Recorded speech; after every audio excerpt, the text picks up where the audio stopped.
Okay, well, we have arrived at chapter 12 in Revelation. That's where we're going to start today. And we're going to find some interesting landscape on this particular route. Mike Rhodes has been kind of referring to this as like a bus trip. We're all on the same bus, but we all see a different perspective.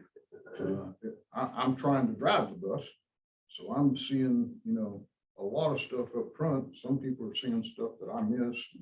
So we all have to kind of give ourselves the freedom to disagree with what somebody's seeing on that side of the bus. Doesn't match what somebody's seeing on that side of the bus.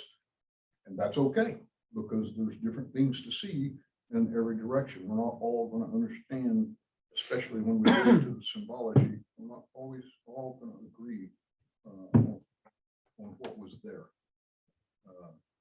So we're going to see some interesting landscape in today's trip.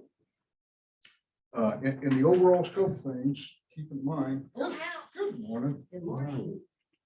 Thank you. That's available if you'd like to have it. Hey, good to see you. Thank you.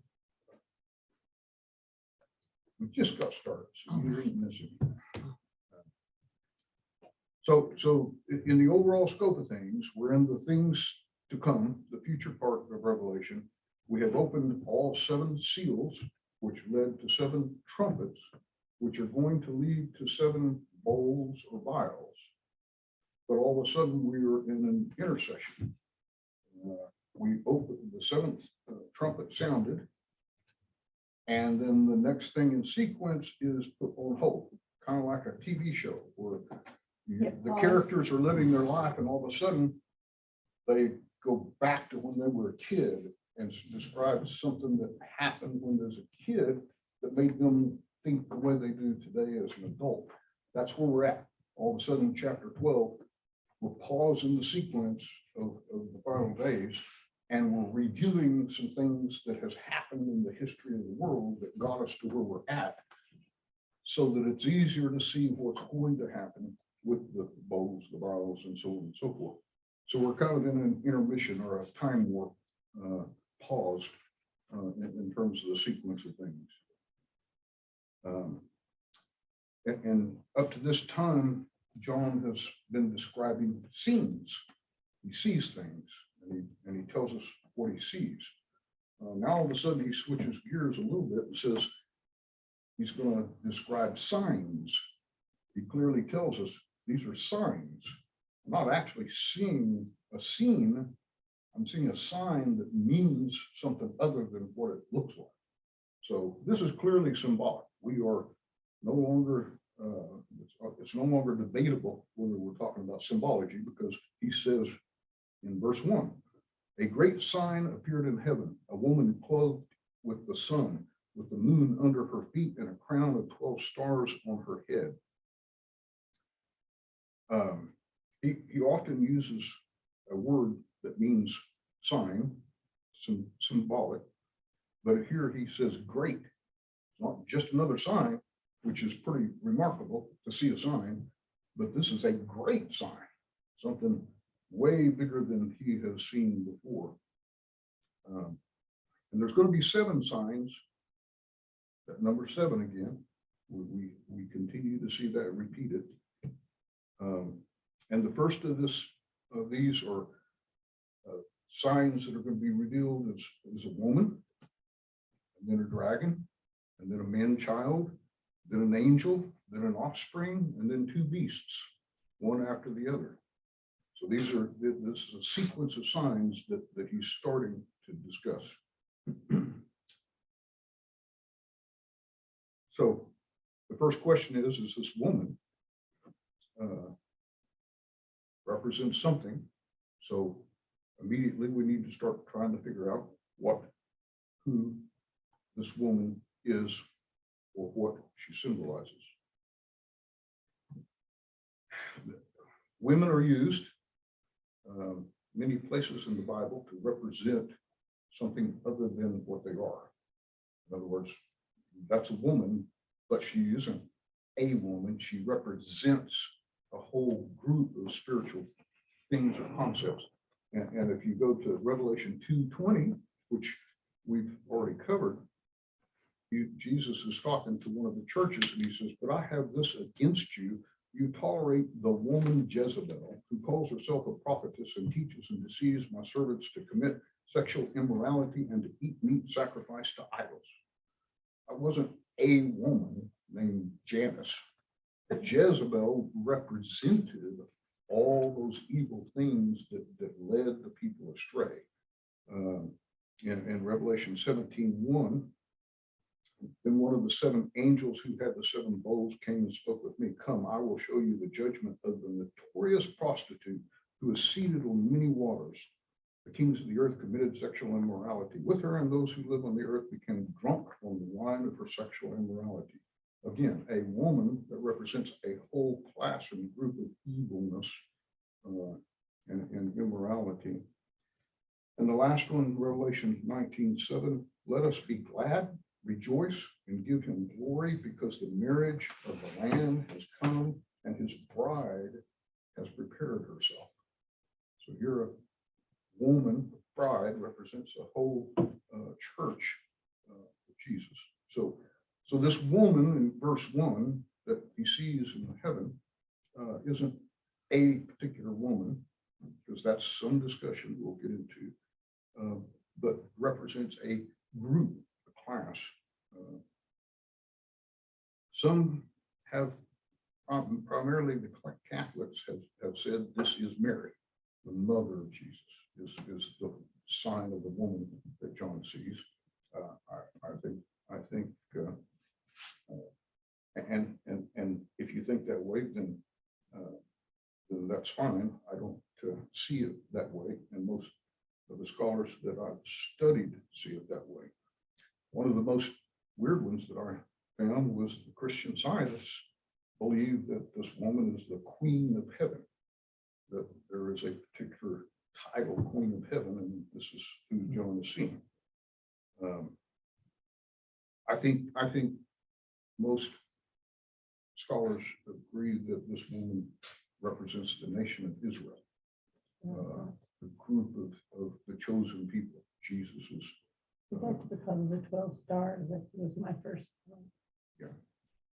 Yeah, and there's a little bit of controversy on that too. Some have theorized that the stars represent the apostles. Some think it represents the tribes. Both have the number 12. But be that as it may, every one of the major prophets saw this, the woman position as the nation of Israel. Every one of all the major names that we're all familiar with, and I'll start with Jeremiah 3:20. Surely as a treacherous wife leaves her husband, so have you been treacherous to me, O house of Israel, declares the Lord. So it's clearly referring to the house of Israel, the nation of Israel, as her treacherous wife. Isaiah 54:5. For your maker is your husband, the Lord of hosts is his name, and the Holy One of Israel is your Redeemer, the God of the whole earth he is called. Again, the nation of Israel is referred to as a wife. Ezekiel 16:8. When I passed by you again and saw you, behold, you were at the age for love, and I spread the corner of my garment over you and covered your nakedness. I made my vow to you and entered into a covenant with you, declares the Lord God, and you became mine. And then Hosea 2:19-20. And I betroth thee unto me forever. Yea, I will betroth thee unto me in righteousness and in judgment and in loving kindness and in mercies. I will even betroth thee unto me in faithfulness, and thou shalt know the Lord. So the nation of Israel is referred to as a woman so many times in the Bible by so many prophets, it would be hard to not take this woman as the nation of Israel.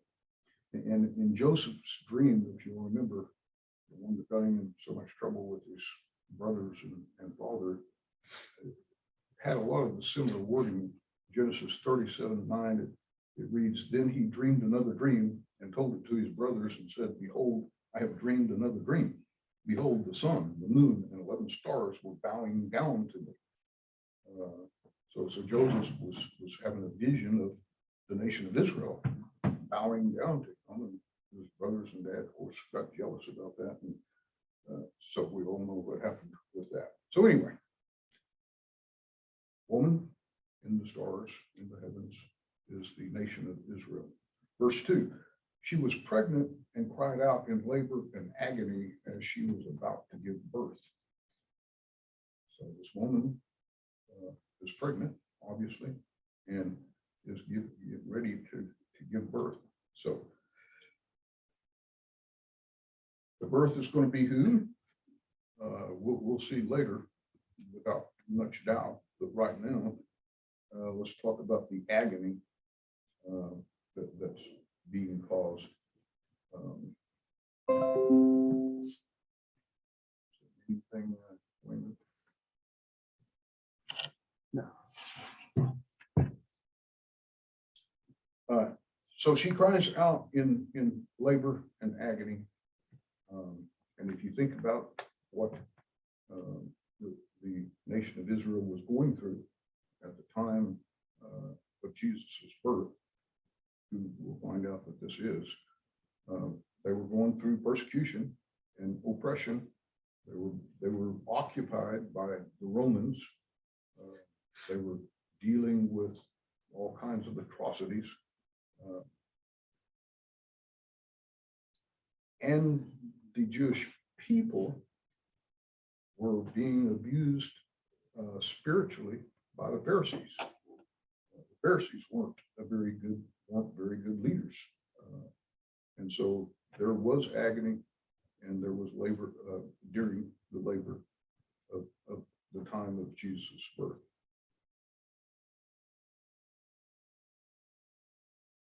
Okay, verse 3.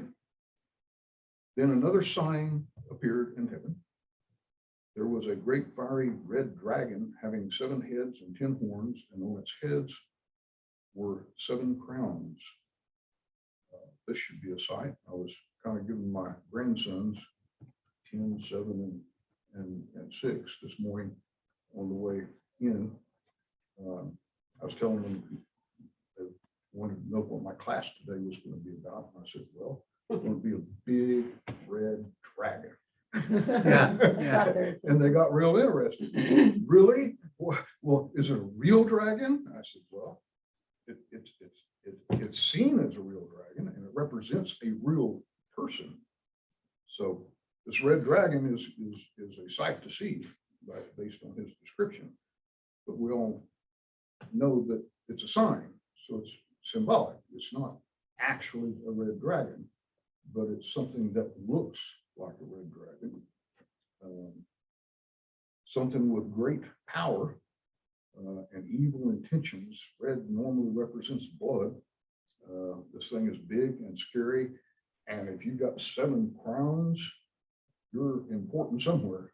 Somebody, 1 crown makes you pretty important. But if you got 7 crowns, you're if nothing else, you're calling yourself important. I'm going to put 7 crowns on my head, so you guys are all going to have to kneel down to me now. So whomever it is claiming authority. In Daniel 7, verses 7 and 8, he describes something similar. After this, I saw in the night visions, and behold, a 4th beast, terrifying and dreadful and exceedingly strong. It had great iron teeth. It devoured and broke in pieces and stamped what was left of its feet. It was different from all the beasts that were before it, and it had 10 horns. I considered the horns, and behold, there came up among them another horn, a little one, before which 3 of the first horns were plucked up by the roots. And behold, in his horn were eyes, in the eyes of a man, and a mouth speaking great things. So this is another beast, serpent, dragon, beast. 2 people see the same image, and one uses one word, another uses another, but it has the horns. So this is very likely the same beast that Daniel was describing. What do you think that beast is? Second. What do you think, consider that beast to be? Oh, I think it's going to tell us exactly. Let's get a few more words into it, but it's Satan. It represents Satan. I'm not saying, I shouldn't say exactly. Well, he's referred to that It- several it- places. Yeah, in my mind, this chapter, better than any chapter in the Bible, tells us exactly who Satan is and what he's capable of. And what's the 7 heads? Well, 7 different departments. That's gonna take a little more time than just to say that.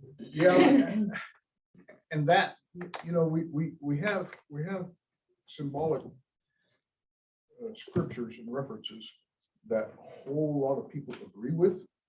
And then we have some symbology that if you ask 12 scholars, you'll get 12 slightly different answers. So the why 7 heads, you can go the whole gamut.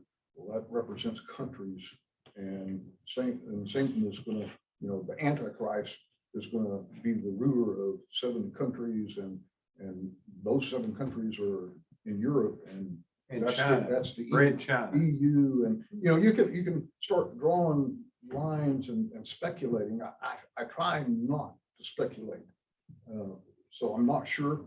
We may find some other references that gives us a better picture, but I can't tell you now why 7 heads, other than God does things in sevens and sevens. Yeah. Okay, so in verse 4, and we get, Tommy, we get more references here, and it becomes, I think clearer. Yeah, As we go. it's pretty clear to me too. I know of several references. I just wanted to hear you. Okay, well, and like I said, You wanna put I love this chapter for exact. I don't remember ever hearing a sermon preached out of this chapter, but this chapter has probably more meat in it than most any other chapter in the Bible, of who Satan is, what he's doing, why, what we're doing, how we defend ourselves from him, how he attacks us, and how we are rescued. And this chapter has a lot of good stuff in it. So verse 4, its tail swept away 1/3 of the stars in heaven and hurled them to the earth. And the dragon stood in front of the woman who was about to give birth, so that when she did give birth, it might devour her child. This guy has bad intentions, and he is waiting for the chance to kill this woman's child. He takes 1/3. That right there has written to me all over it, Satan's conflict in heaven, the angels that he took with him, and the child being the newborn believers, and how Satan's trying to overcome the church, I guess we're considered Israel, once we're born again, right? Yep. Grafted into the family.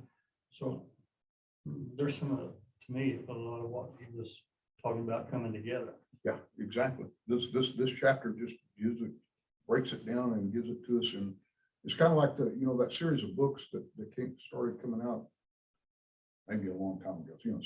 Sometimes at my age, I start thinking, well, remember a few years ago? And then I look, and it was 35 years ago. But there's book series of dummies, math for dummies, or literature for dummies, the dummies series of books where it says, okay, I'm going to speak in kindergarten language to explain what, and this chapter kind of is the whole spiritual world's history for dummies. If you can't understand it here, then you're not going to. Well, I don't understand any of it that God don't give me revelation on. There it talks about for to devour her child. We know who roams the earth seeking who he can devour. There's a word that fits in right there, declaring who he is and who he's trying to devour. Yeah. Well, all of us. Yeah, and it's just saying, he is alert to and ready to kill the child, which is going to be Jesus Christ. That's his only, when you think about it, that's his only adversary. He thought he did. He thought he did kill him. it is, And he killed thousands too. You know, Herod killed thousands Yeah. of kids, you know, innocent kids, just because he was trying to. We can have some spiritual death come along there too. It's not just, it may be more than one or two fold. Devours them spiritually, causes spiritual death also. yeah, and when we get to 12:9, we'll get into more about these angels that are leaving heaven with the devil's tail. This reference, the third of the angels getting kicked out of heaven. That's what you mentioned a while ago. Yeah, the third, that's who he took. I think brings up a spiritual danger that most people are involved with. Obviously, these angels were in heaven with Jesus at one point. So they understand who Jesus is and they believe in Jesus is. It says back in James chapter 2, it says even the angels tremble. Most people will say, yeah, I agree with Jesus. There's John 3:16. We all know the verse. But I think belief has much deeper meaning than what we give it, because even the angels believe. So it's more than intellectual agreement with Jesus. But we teach that verse in error, I believe, because we don't go deep enough. Yeah, belief it's a little different, but with me, a person can say anything. We can say anything or declare anything, but we will actually live what we actually believe. If we believe in him, we'll live for him. But we can say that we do, but if we don't live for him, we don't really believe. And that's a verse in here too. That's what I mean. This chapter's got a sermon all written all over it. One thing that you might think about here is this dragon has taken a third of the host of angels with him, but he's not handcuffing them. He's not roping them and dragging them. Well, that tells me He something else is about him. leading them, and they are following him. If he can lead them out of heaven, who can he lead to hell? So Lucifer wasn't just another angel. He was one of the three most powerful angels in heaven. He was a senior angel. He was the sergeant major. He was the colonel, one of the top angels. And many speculate that the three angels, the three archangels, had responsibility and authority over a third of the angels each. And that's why when Lucifer, Satan, was sent out of heaven, he took his third of the angels with him. And those are the demons that roam the earth now, following his orders. He convinced them that he was as good as, or maybe more powerful than God, and they followed him. So there's a big battle, and we discussed that here later. We get into the war that occurred in heaven. Looks like they'd all be mad at him. But now think of it. Satan knew he was in heaven. He had an audience with God on a regular basis, one-to-one, talking to him and receiving instructions from him. Satan knew there was going to be a Messiah. He knew who Jesus was. He was anticipating that this woman is the place where Jesus was going to be born into human form, because this nation of Israel was all over the Old Testament, and Satan knows the Bible better than all of us put together. So he knew she was going to birth Jesus, the Savior of all those souls that he wants, and he was ready. He was ready and waiting to kill this Jesus if he could. And he used Herod as the first tool. Okay, I don't know exactly who he is, so let's kill all of them. Kill all those baby boys. Make sure we got him. Yeah, he also knew he had to come like that, because Jesus had to come like that for it to be legal. I guess, I don't know if that's the right word I'm looking for. He had to be born of a woman. To Yeah. prophecy. Yeah, to prophecy. fulfill the prophecy. And Satan knew the prophecies. He knew the predictions, and he was trying, like everybody else on earth at that time, everybody was expecting the Messiah. So was Satan, and he was trying to figure out who it was going to be also. In Matthew 2:16, then Herod, when he saw that he had been tricked by the wise men, became furious, and he sent and killed all the male children in Bethlehem and in all that region who were 2 years old or under, according to the time that he had ascertained from the wise men. They were all tracking to see who and where the Messiah was coming from. In verse 5, she gave birth to a son, a male, who is going to rule all nations with an iron rod. Her child was caught up to God and to his throne. Wow. One verse, all the way from Jesus's birth to his ascension to heaven in one verse. So this one verse covers Jesus's entire human ministry while he was on earth. Verse refers back to Genesis 3:15, which is commonly called the Evangelium, the first messianic prophecy in the Bible. Yep.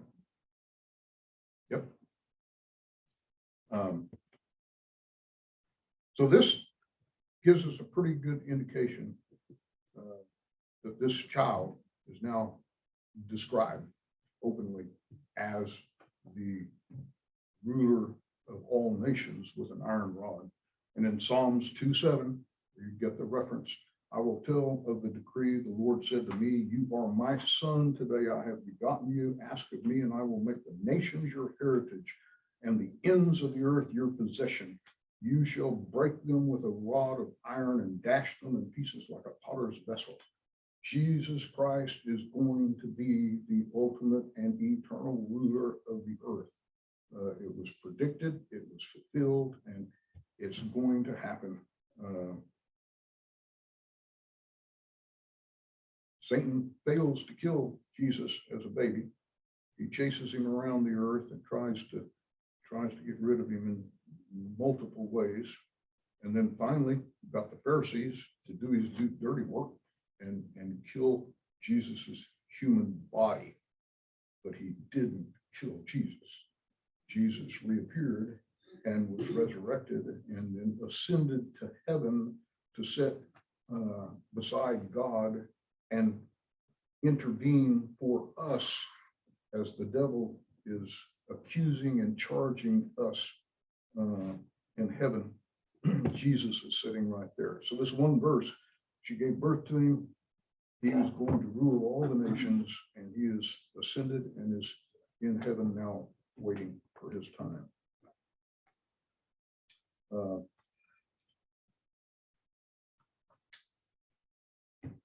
Verse 6. The woman fled into the wilderness, where she had a place prepared by God to be nourished there for 1,260 days. 1,260 days is a number that we're familiar with. It equals at 30 days a month, it equals 7 years, or 3.5 years, which is 1/2 of the 7 years, or the 1 week of years that Daniel talks about. And I think this gives us a reference for the gap. In other words, just like there was a gap of the 400 years before Jesus's arrival, in verse 5, it shows us that Jesus was born. That started a time period. But then the tribulation that is the future, there's a time gap.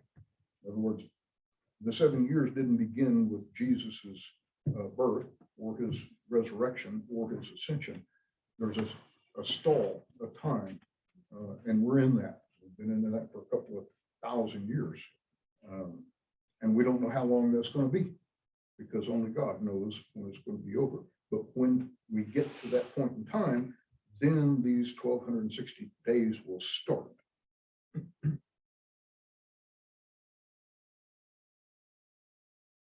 The word used here in the original text, when it says prepared, it is the exact same word that's used in John 14:2. In my Father's house are many rooms. If it were not so, would I have told you that I go to prepare a place for you? And if I go and prepare a place for you, I will come again and take you to myself, that where I am, you may also be. So this word prepare, the woman who gives birth, the Lord is preparing a place for her to go to be protected.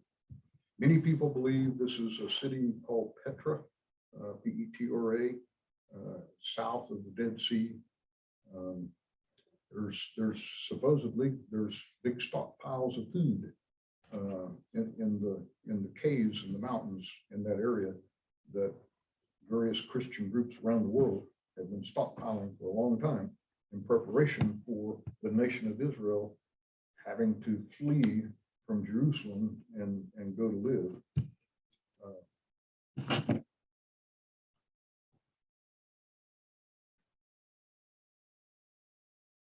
In Isaiah 16, the land of Selah, S-E-L-A, it is where the current city of Petra is. And in 16:3, Isaiah describes those who are fleeing Jerusalem as in these words: give counsel, grant justice, make your shade like the night at the height of noon. Shelter the outcasts, do not reveal the fugitive. Let the outcasts of Moab sojourn among you. Be a shelter to them from the destroyer. When the oppressor is no more and destruction has ceased, and he who tramples underfoot has vanquished from the land, then a throne will be established in steadfast love, and on it will sit in faithfulness in the tent of David, one who judges and seeks justice and is swift to do righteousness. So this woman is going to flee the nation of Israel, and most people believe it's in this area that they will flee to. Whether that's actually going to be fulfilled that way or not, we don't know. So verse 7, then war broke out in heaven. Michael and his angels fought against the dragon. The dragon and his angels also fought, but he could not prevail, and there was no place for them in heaven any longer. So this is when it happens. This is the war in heaven between the angels. And for some reason, Satan, Lucifer, thinks that he can win. He thinks that his angels are strong enough to vanquish the others. I don't know what he thought he was going to get if he did win, if he thought he was going to become God and God was going to be displaced. I don't know how, he got so mentally deranged that he thought he could win a war in heaven, or it may not have been, he may not have been given a choice. But he's kicked out, evicted. Now, that means several different things. Number one, up till this point, and this is in the future, it's not now. This is in the future that he gets kicked out of heaven. So right now, Satan still has access to heaven. He's going back and forth. He's standing there in God's presence saying, Roy Brown, I saw him yesterday. He did it again. He told a fib, and I think you should punish him. That's his job, and that's what he's doing on a regular basis. He is there giving tattletelling, being a ratting us out to God on a regular basis. Fortunately, accusing us.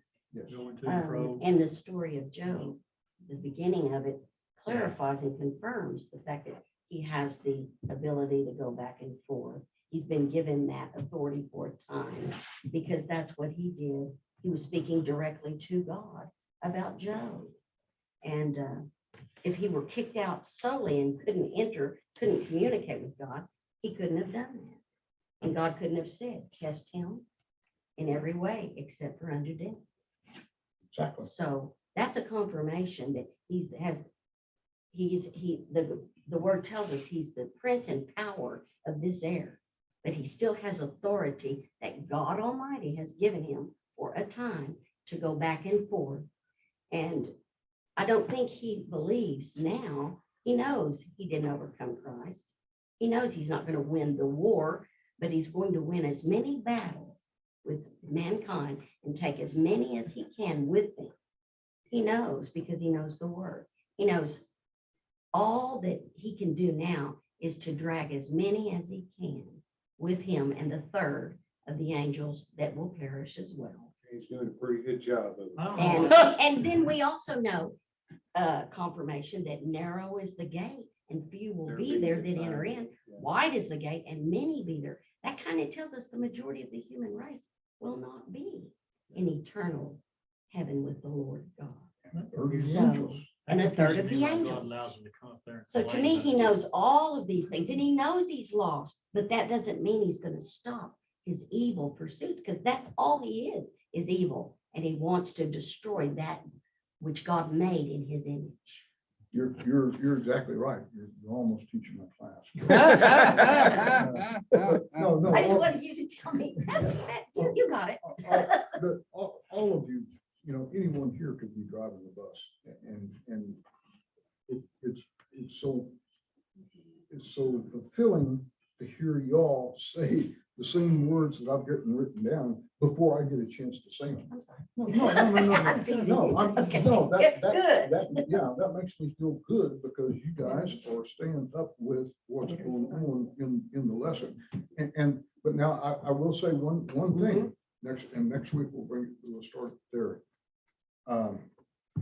Satan has a reason to believe that he can still win. Even after this war, and he gets thrown out of heaven, he still thinks, in his deranged mind, he still thinks he can win. And that's why he works so hard. And we'll get into the details of that next week, but I'll give you a little bit of a preview. Jesus tells the nation of Israel, I won't come back until you decide that you believe in me Yes. and turn back to me. So Satan is saying, oh, wait a minute, Jesus can't come back until okay, if I can kill them all, We don't want.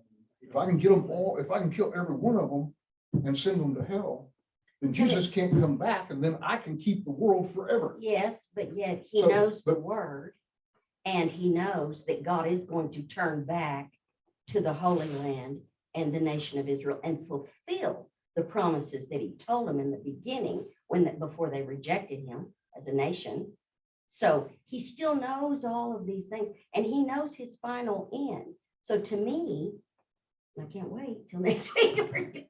Well, He knows what he's doing in between now and then.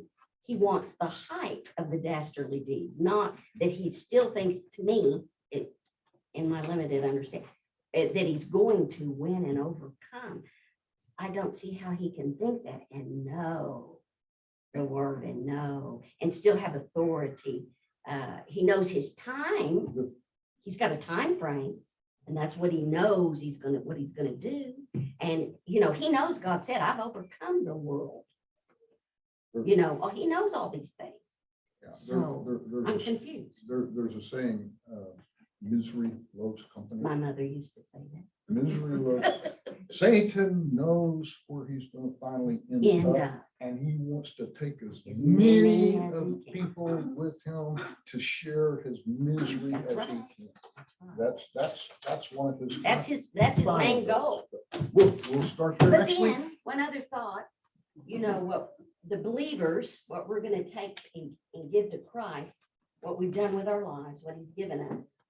Yet, he also knows that part that he's not gonna take, yet he wants to make sure that all we'll have is hay, wood, and stubble. All for Christ, not the jewels. I was hearing a sermon on hay, wood, and stubble. Oh, yeah. But the believers, what they will have to give to God. See you Yes, later. that's right. Bye, you guys. See y'all, See you. maybe tonight. Yeah. It was a sermon on a guy in Edmond, and I thought, I know.